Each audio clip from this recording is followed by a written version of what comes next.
प्यारे बच्चों, आज हम प्रश्नावली 5.3 के प्रश्न संख्या 12 से बनाने की कोशिश करेंगे। इससे पहले के बहुत सारे वीडियो हम इस प्रश्नावली के बना चुके हैं और उसके बाद भी अगर किसी बच्चों को इन वीडियो को समझने में कोई दिक्कत आती है या किसी प्रश्न को समझने में कोई दिक्कत होती है तो वह नीचे YouTube में कमेंट करके या मेरे व्यक्तिगत नंबर पे फ़ोन करके मुझसे उसके बारे में जानकारी प्राप्त कर सकता है। चलिए अब करते हैं प्रश्न संख्या 12 को हल। बच्चों, प्रश्न संख्या 12 है, ऐसे प्रथम 40 धन पूर्णांकों का योग ज्ञात कीजिए जो 6 से विभाज्य है। अब 6 से विभाज्य जो संख्याएं स्टार्टिंग से शुरू होती हैं, प्रथम कहा है इसने, प्रथम मतलब जीरो की तरफ से हम आगे को चलते रहेंगे, तो जीरो से आगे जब हम बढ़ेंगे तो 6 से विभाज्य संख्याएं जो होंगी वो 6 होगी सबसे पहली, फिर 12, फिर 18, फिर डॉट डॉट डॉट ऐसे आगे को आती रहेगी। चूंकि इसने 40 धन पूर्णांक कहा है तो हमें 40 पदों तक उसको लेना होगा। तो पहले एपी लिख लेते हैं। 6 से विभाज्य प्रथम 40 धन पूर्णांकों से बनी एपी।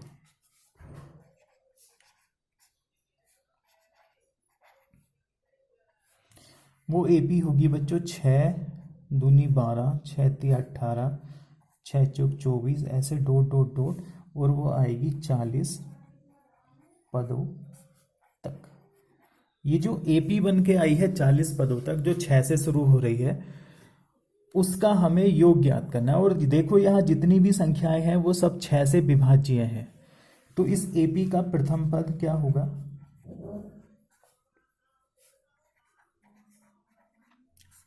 एपी का प्रथम पद उसको लिखते हैं ए, वो होगा 6।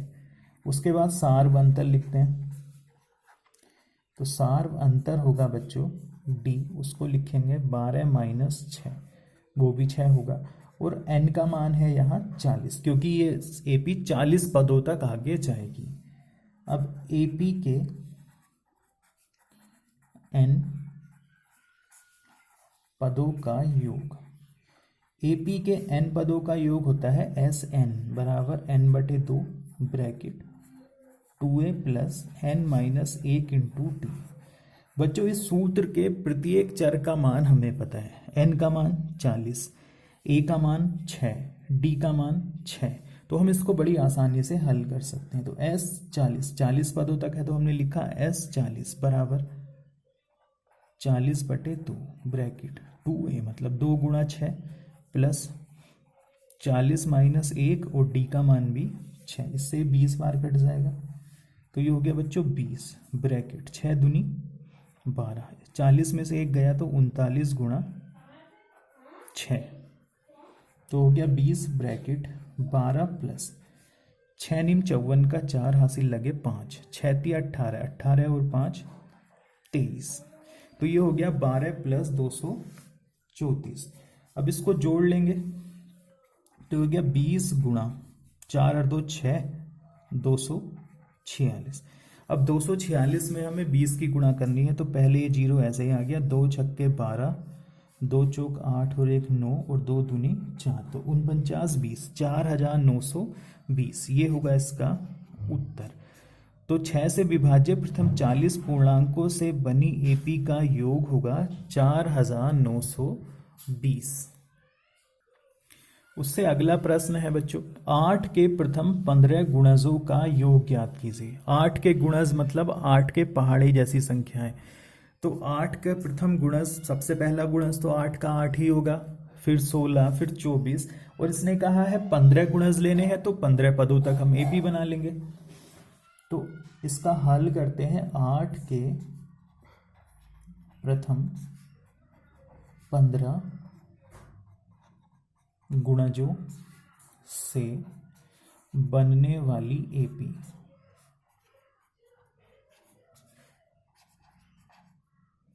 वो होगी 8, 16, 24, 32 डॉट डॉट डॉट 15 पदों तक। मतलब इस एपी में जो आएंगे वो 15 पद आएंगे। अब हम यहाँ प्रथम पद लिख लेंगे। तो प्रथम पद a बराबर 8 से शुरू हुआ है तो 8। फिर सारवंतर निकालते हैं। सारवंतर मतलब d, तो d बराबर होगा 16 माइनस 8, वो भी आएगा 8। पदों की संख्या n, वो होगी 15, क्योंकि हमें 15 गुणज लेने हैं। अब AP के n पदों के योग का सूत्र लगाएंगे। AP के n पदों का योग वो होगा बच्चों SN बराबर n/2 bracket 2a plus n minus 1 into D. n/2 मतलब 15/2 ब्रैकेट 2a मतलब 2 गुणा 8 प्लस 15 माइनस 1 गुणा 8, तो ये हो गया 15/2। 8 दूनी 16 प्लस 15 में से 1 गया 14 गुणा 8, तो 15/2 ब्रैकेट 16, 14 8 112, 15/2 गुणा 16 और 112 को जोड़ लेंगे, 6 और 2 8, 1 और 1 2, ये हो गया 128। 2 से 15 तो कटेगा नहीं, सीधे 128 को काटेंगे तो 2 छिक्का 12, 2 चौक 8, तो ये हो गया 15 गुणा 64। अब 15 की गुणा कर लेते हैं। 15 चौका 60 का जीरो हासिल लगे 6, 15 छिक्का 90, 90 और 6 96, तो ये हो गया इसका आंसर। तो AP के 8 के प्रथम 15 गुणजों से जो बनने वाली AP है उसके 15 गुणजों का योग होगा बच्चों 960। इससे अगला प्रश्न है बच्चों प्रश्न संख्या 14। उसमें ये कह रहा है 0 और 50 के बीच विषम संख्याओं का योग ज्ञात कीजिए। 0 और 50 के बीच में जितनी विषम संख्याएं आएंगी उन सब का योग ज्ञात करना है बच्चों। संख्याएं विषम और सम दो तरह की संख्याएं आएंगी। जैसे 0 के बाद 1 आएगा वो विषम होगा, 2 आएगा वो सम होगा, 3 विषम होगा तो 4 सम होगा। तो एक एक संख्या को छोड़ के हम एक AP बना लेंगे। तो इसको हल करते हैं। 0 और 50 के बीच विषम संख्याओं से बनी AP वो होगी बच्चों 1 3 5 7 9 डॉट डॉट डॉट, और लास्ट में 50 से 1 पहले आएगा 49। तो ये हमारे पास में AP आ गई। लेकिन अभी हमें ये नहीं पता है कि इस AP में पद कितने हैं। प्रथम पद तो हमें पता है 1 है, सार्वांतर भी पता है 2 है, अंतिम पद भी पता है 49 है। तो एक ही चीज है जो हमें नहीं पता है, वो चीज क्या है? वो चीज है इस AP में पदों की संख्या कितनी है। तो सबसे पहले हम निकालते हैं कि ये जो 49 है वो कितने नंबर का पद है, मतलब कौन सा पद है। तो पहले लिखते हैं प्रथम पद। तो प्रथम पद A बराबर है 1। उसके बाद लिखते हैं सारवंतर। सारवंतर D बराबर होगा 3 माइनस 1 बराबर 2। AN अंतिम पद वो है 49। तो सबसे पहले AP का nवां पद निकालते हैं। AP का nवां पद वो इसलिए ताकि हमें ये पता चल जाए कि इस AP में पद कितने हैं, क्योंकि आखिरी पद 49 है। तो हम उस 49 जो पद है उसकी संख्या निकालते हैं कि वो इस AP के कितने नंबर पे आता है। तो AP का nवां पद AN बराबर A plus n minus 1 into D. AN का मान हो गया 49, A का मान हो गया 1 प्लस n माइनस 1 और D का मान हो गया 2। 49 में से 1 इधर आके घट जाएगा, ये बचेगा 2 ब्रैकेट n माइनस 1। तो 48 बराबर 2 ब्रैकेट n माइनस 1 या n माइनस 1 बराबर हो गया 48/2, काट के आया 24। तो n माइनस 1 बराबर 24, तो n बराबर हो गया 24 प्लस 1, तो n का मान आया बच्चों 25। अब हमें पता चल गया कि इस AP में 25 पद हैं। अब जब 25 पदों की संख्या पता चल गई तो अब हम इसका के 25 पदों का योग भी निकाल लेंगे। AP के n पदों का योग। n पदों के योग का सूत्र होता है एस एन बराबर n/2। चूंकि हमें इसमें प्रथम पद भी पता है और अंतिम पद भी पता है, तब हम सूत्र लगाएंगे a + an। n/2 मतलब 25/2, a का मान 1 और an का मान 49। तो ये हो गया बच्चों 25/2 और गुणा 50। 2 से 50 कटेगा 25 बार, तो 25 गुणा 25। 25 और 25 की जब हम गुणा करेंगे बच्चों तो वो आएगा 625। तो 0 और 50 के बीच जितनी भी विषम संख्याएं हैं उनका योग होगा 625 और यही हमारा आंसर है। अगला है प्रश्न संख्या 15। इसमें है निर्माण कार्य से संबंधित किसी ठेके में एक निश्चित तिथि के बाद कार्य को विलंब से पूरा करने के लिए जुर्माना लगाने का प्रावधान इस प्रकार है। मतलब अगर कोई व्यक्ति, कोई ठेकेदार ठेके में काम कर रहा है और उसने जो उसका टाइम पीरियड डिसाइड किया है, जैसे मान लो 1 साल, 2 साल या 20 दिन या 25 दिन, अगर वह उतने दिनों में उस काम को पूरा नहीं करता है तो फिर उस पर जुर्माना लगता है। और जुर्माना लगाने का प्रावधान ये है, पहले दिन का 200 रुपये लगेगा, दूसरे दिन मतलब अगर वो 2 दिन लेट हो गया तो फिर दूसरे दिन 250 लगेगा, 3 दिन अगर लेट हो जाए तो तीसरे दिन 300। मतलब जैसे जैसे आगे दिन बढ़ते रहेंगे वैसे जुर्माने की राशि भी बढ़ती रहेगी, वो 50 रुपये बढ़ती रहेगी। जैसे पहले दिन 200 लगे, दूसरे दिन 250, तीसरे दिन 350, तीसरे दिन 300, तो चौथे दिन लगेंगे 350, फिर वैसे ही 400, फिर 450, फिर 500, ऐसे ही वो जुर्माने की राशि बढ़ती रहेगी। एक ठेकेदार को जुर्माने के रूप में कितनी धनराशि अदा करनी पड़ेगी यदि वह इस कार्य को 30 दिन का विलंब कर देता है? मतलब पहले दिन, दूसरे दिन, तीसरे दिन, चौथे दिन, 5वें दिन और डॉट डॉट डॉट ऐसे ही 30 दिनों तक। एक हम इसमें एपी बना लेंगे।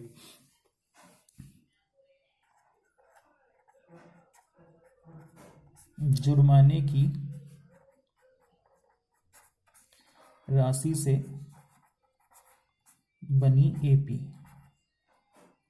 वो होगी बच्चों, पहले दिन तो 200 रुपये, फिर दूसरे दिन रुपये 250, फिर तीसरे दिन रुपये 300, फिर चौथे दिन 350, फिर ऐसे ही रुपये 400 और dot dot dot dot dot dot. ये कब तक चलेगा? उसने 30 दिन का विलंब किया है तो 30 दिनों तक, 30 दिनों तक मतलब 30 पदों तक ये एपी हमारी बनके आ जाएगी, जुर्माने की राशि से बनने वाली एपी।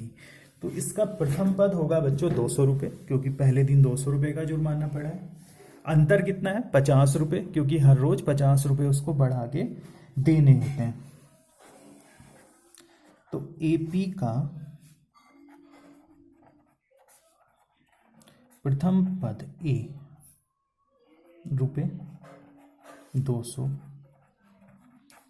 फिर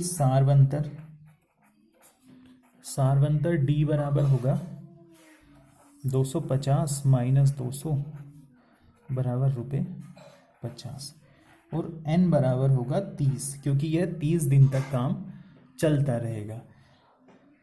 अब कह रहा है ठेकेदार को जुर्माने के रूप में कितनी धनराशि अदा करनी पड़ेगी यदि वह इस कार्य को 30 दिन के विलंब पे करता है।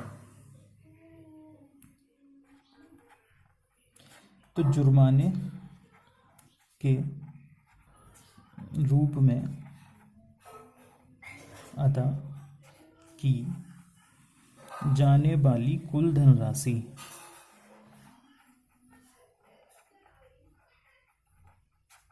वो होगा बच्चों एपी के 30 पदों का योग। जो जुर्माना उस पर लगेगा वो उस एपी के 30 पदों के योग के बराबर होगा। अब योग निकाल लेते हैं। एस एन बराबर n/2 bracket 2a plus n minus 1 into n का मतलब 30/2, 2a मतलब 2 गुणा 200 प्लस 30 माइनस 1, और ये हो गया डी का मान 50। इससे 30 कितनी बार? 15 बार कटेगा, तो ये हो गया 15 ब्रैकेट 200 दूनी 400 प्लस 29 गुणा 50, अब इसको आगे हल करते हैं।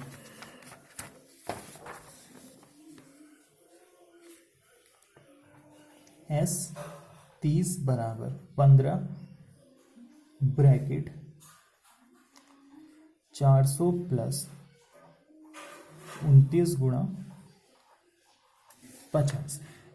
ये जो है इसकी हमें गणना कर लेनी है। तो 15 और ब्रैकेट 400 प्लस 29 और 50 की गुणा, ये 0 हो गया। 5 × 45 का 5 हासिल लगे 4, 5 दूनी 10 और 4 14, ये आया 1450। अब इसको जब हम जोड़ेंगे तो ये बनेगा 15 गुणा 1450 और 400 को जोड़ेंगे तो बनेगा 1850।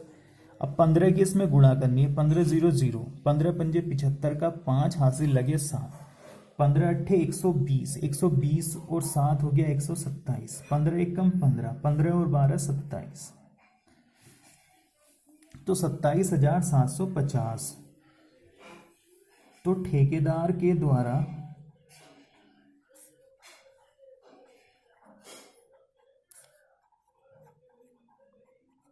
चुकाए गए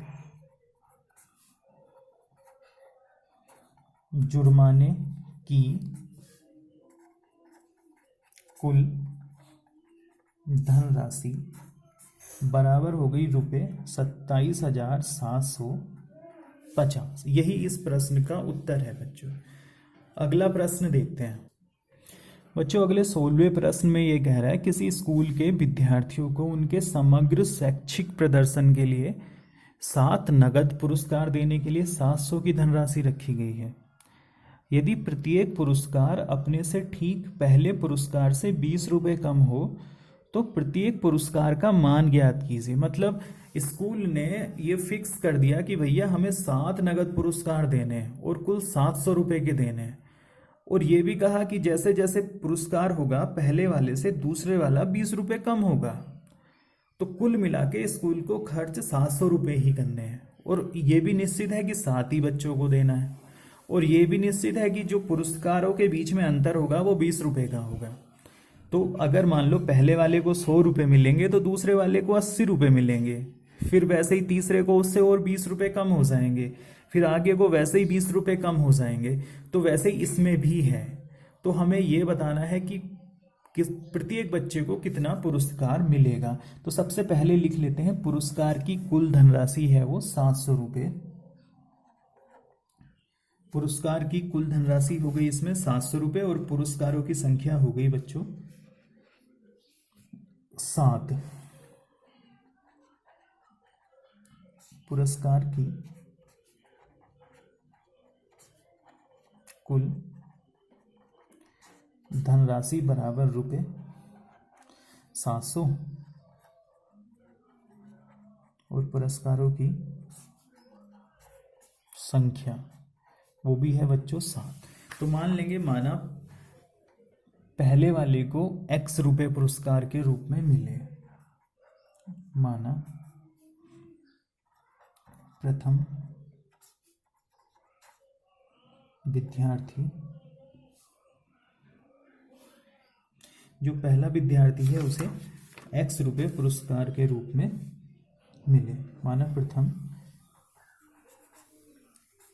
विद्यार्थी को x रुपये पुरस्कार के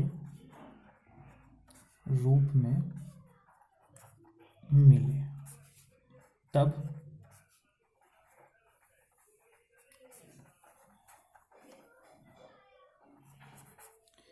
दूसरे विद्यार्थी को मिले रुपए, वो उससे 20 रुपये कम होंगे, तो वो होगा रुपये x माइनस 20। वैसे ही तीसरे को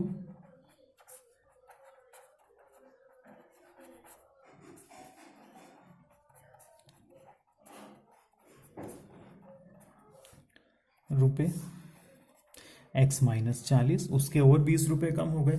तो पुरस्कारों की राशि से बनने वाली एपी लिख लेते हैं।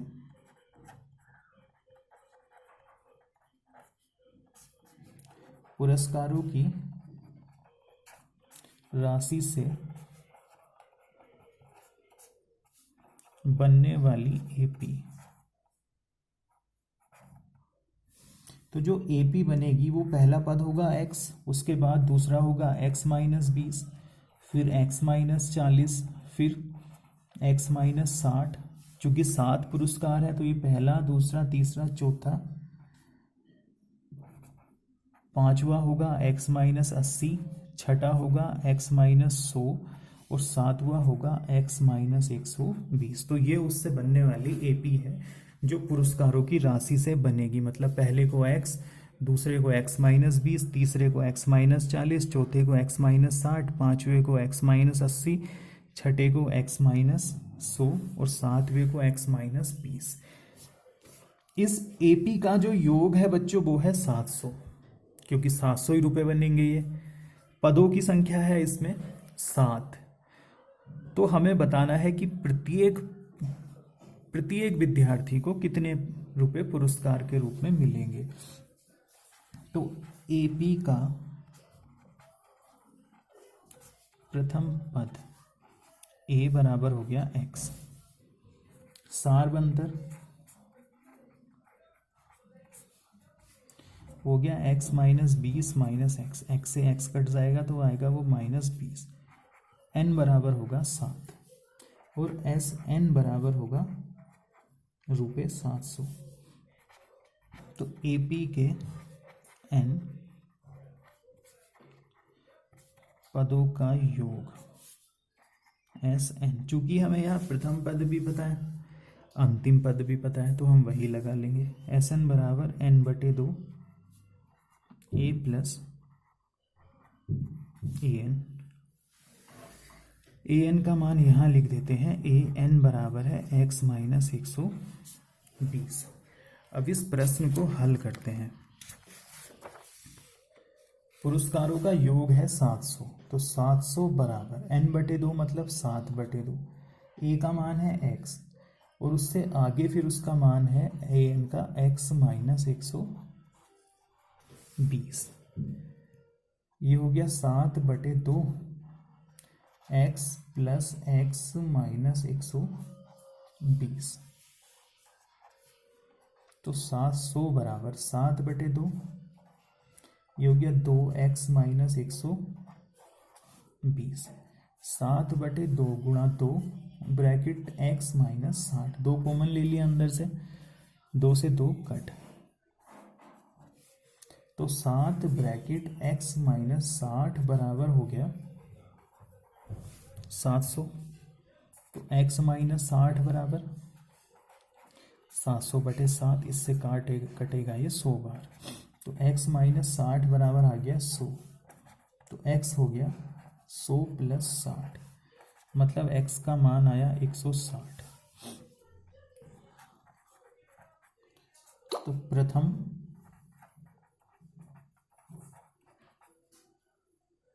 प्रथम पुरस्कार 160 रुपये,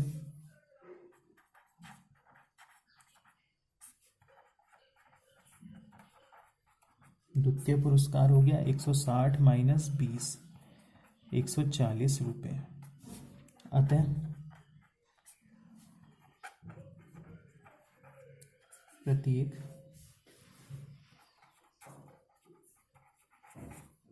विद्यार्थी का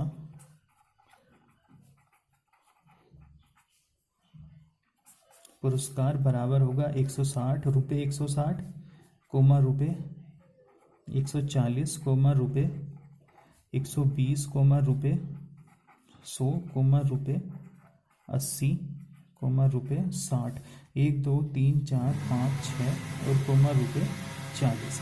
मतलब पहले वाले जो विद्यार्थी होगा उसको 160 रुपये मिलेंगे, उसके बाद 140 मिलेंगे, फिर 120 मिलेंगे, फिर 100 मिलेंगे, फिर 60 80 मिलेंगे, फिर 60 मिलेंगे और फिर 40 मिलेंगे। इस तरह से पुरस्कार की जो धनराशि है वो घट। बच्चों प्रश्न संख्या 17 है ये। एक स्कूल के विद्यार्थियों ने वायु प्रदूषण कम करने के लिए स्कूल के अंदर और बाहर पेड़ लगाने के बारे में सोचा। मतलब स्कूल में पेड़ लगाने का काम करना है और साथ में यह निर्णय लिया गया कि प्रत्येक कक्षा का प्रत्येक अनुभाग अपनी कक्षा की संख्या के बराबर पेड़ लगाएगा। जैसे कक्षा 1 1 पेड़ लगाएगी, कक्षा 2 का 1 अनुभाग 2 पेड़ लगाएगा, कक्षा 1 का 3 अनुभाग 3 पेड़ लगाएगा, और ऐसा जो है वो 12वीं क्लास तक चलेगा। मतलब 12 पद होंगे हमारी इस एपी में।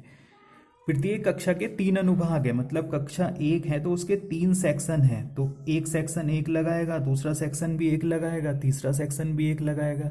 तो कक्षा 1 द्वारा लगाए गए कुल पेड़ होंगे 1 गुणा 3, 3 पेड़। वैसे ही कक्षा 2 द्वारा लगाए गए पेड़ होंगे, एक सेक्शन 2 पेड़ लगाएगा, 3 सेक्शन है तो 2 तिया 6। तो इसी तरह से 12वीं क्लास जो है वो 12 दूनी 24, 12 तिया 36 पेड़ लगाएगी। तो इन पेड़ों की संख्या से जो एपी बनेगी हमें वो बताना है कि उसके द्वारा लगाए गए, कक्षाओं के द्वारा लगाए गए कुल पेड़ कितने हैं। देखते हैं फिर। प्रत्येक कक्षा के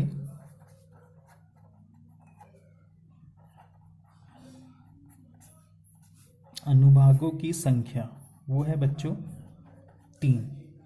तो कक्षा 1 के द्वारा लगाए गए पेड़ों की संख्या, कक्षा 1 जो है वो 1 पेड़ लगाएगी, अनुभाग है उसमें 3, तो कक्षा 1 के द्वारा जो कुल पेड़ लगाए जाएंगे वो बनेंगे 3। वैसे ही कक्षा 2 के द्वारा लगाए गए पेड़,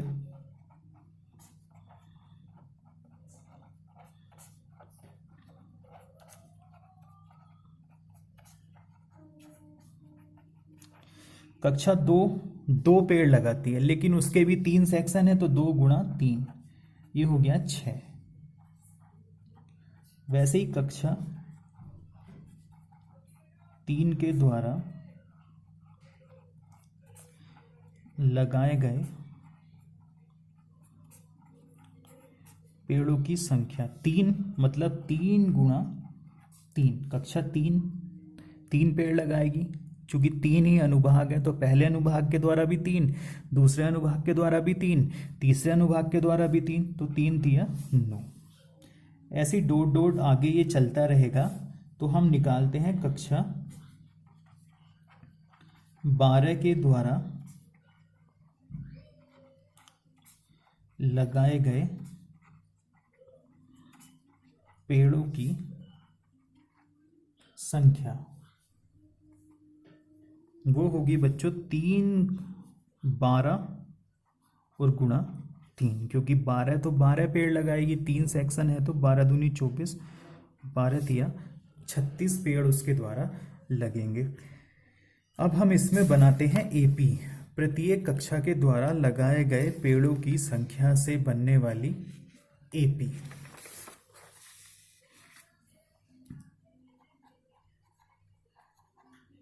प्रत्येक कक्षा के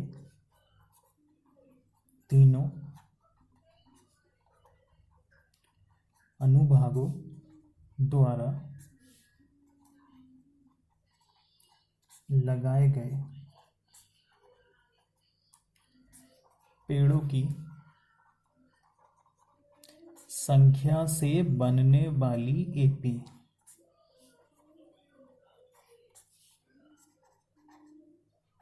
वो होगी 3, 6, 9, 12 डॉट डॉट डॉट 12 तिया 36।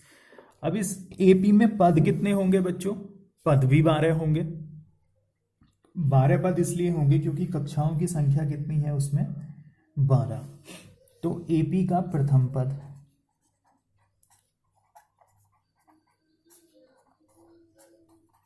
ए होगा 3। उसके बाद हम सार्व अंतर निकालते हैं, भले ही उसकी हमें ज़रूरत ना पड़े लेकिन निकाल के रख लेते हैं। 6 - 3 = 3। एपी का 12वां पद, या इसको हम अंतिम पद भी लिख सकते हैं, क्योंकि 12वीं के बाद तो उस स्कूल में कोई क्लास ही नहीं है तो पेड़ लगना नहीं है। तो एपी का अंतिम पद हो गया 36 और n बराबर हो गया 12। अब यहाँ सूत्र लगाएंगे, एपी के n पदों का योग, n पदों का योग होता है बच्चों Sn बराबर n/2। चूंकि हमें प्रथम पद और अंतिम पद दोनों पता है तो a + an मतलब 12/2। a का मान हो गया 3 और an का मान हो गया 36। ये कटेगा इससे 6 बार, तो हो गया 6 × 36 और 3 39। अब इसकी गुणा कर लेंगे, 6 × 54 का 4 हासिल लगे 5, 6 × 18, 18 और 5 23, 234। तो लगाए गए कुल पेड़ हो गए बच्चों 234।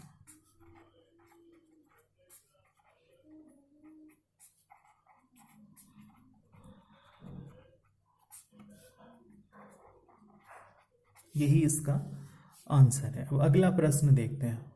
18वां प्रश्न बच्चों आप होमवर्क में करके देखना, एक मैं आपके लिए छोड़ देता हूँ। जो 18 नंबर का प्रश्न है वो सभी बच्चे होमवर्क में बनाएंगे। 200 लट्ठों की ढेरी के रूप में इस प्रकार रखा जाता है कि सबसे नीचे वाली पंक्ति में 20 लट्ठे, उससे अगली पंक्ति में 19, उससे अगली पंक्ति में 18 इत्यादि। ये लट्ठे 200 कितनी पंक्तियों में रखे गए हैं और सबसे ऊपरी पंक्ति में कितने लट्ठे हैं। बच्चों जैसा कि ये चित्र है किताब में, इसी में से मैं दिखा देता हूँ। ये 200 लट्ठे हैं कुल। सबसे नीचे वाली पंक्ति में 20 रखे गए हैं, फिर उससे ऊपर 19, फिर उससे ऊपर 18, फिर 17, फिर 16। ऐसे इस तरह से हमें 200 लट्ठों को एक के ऊपर एक रखना है ढेरी में। तो हमें ये बताना है कि ये लट्ठे कितनी पंक्तियों में आएंगे और ये भी बताना है कि सबसे ऊपर वाली पंक्ति में कितने लट्ठे होंगे। तो प्रश्न के हिसाब से ही हम इसको हल कर लेंगे। लट्ठों की कुल संख्या है 200, लिख लेते हैं पहले उसे। लट्ठों की कुल संख्या वो है बच्चों 200। सबसे नीचे वाली पंक्ति में लट्ठों की संख्या है 19। सबसे नीचे की पंक्ति में लट्ठों की संख्या 20, उससे ऊपर की पंक्ति में 19,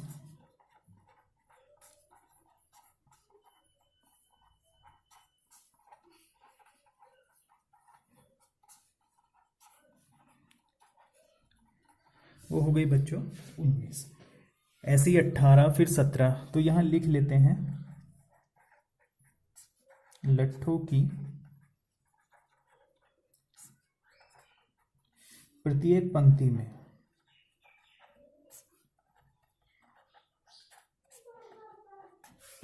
पंक्ति में लट्ठों की संख्याओं से बनी एपी वो होगी बच्चों 20, 19, 18, 17 ... इस तरह से वो आगे को आएगी। हमें ये भी नहीं पता है कि उसमें आखिरी पंक्ति में कितने लट्ठे होंगे और ये भी नहीं पता है कि उसमें पंक्तियां कितनी होंगी। बस सिर्फ इतना पता है कि उसमें 200 लट्ठे हमें व्यवस्थित करने हैं।